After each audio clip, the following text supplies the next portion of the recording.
we have to talk about this. Sugar Sean O'Malley absolutely drops Aljamain Sterling to take the bantamweight gold from him. I mean, we're talking about a fighter that is naturally just big for the division because of how tall he is. That cuts to 135. A lot of people give him crap for it. Hey, if you can make the cut, do it. In saying that, this is Sean O'Malley's best performance that we've seen yet. It's crazy because there's just so many levels to striking and wrestling and stuff like that that a casual or even a fan like me just don't understand. It's so funny too because this is so reminiscent of Jose Aldo getting knocked out by Conor McGregor, and the UFC sees it this way.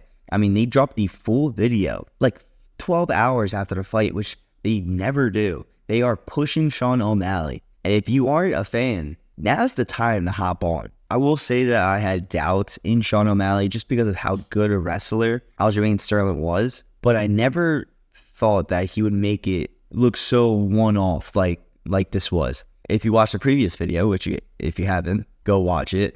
At the end of it, I did say and knew. I do believe in Sean O'Malley. I didn't know that he was rocking with all the injuries that he had because apparently he's had a lot of injuries. He wasn't wrestling. He wasn't doing, Brazilian Jiu-Jitsu, all that type of stuff, which if Aljamain got a takedown and held him down, we would definitely see a different type of fight. But this kind of reminds me of Izzy when he rose to fame and essentially everyone's like, oh, you can just take him down, you can submit him and stuff like that. But the thing is, you have to beat him now, because if you don't beat him now, what do you think he's going to do the next 5-6 camps when he goes up against wrestlers?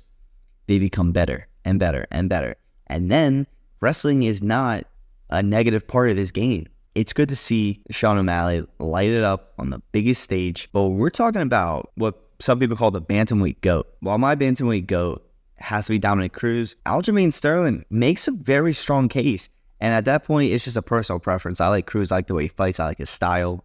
But Aljamain is one of the most perfect builds that you would have in that division.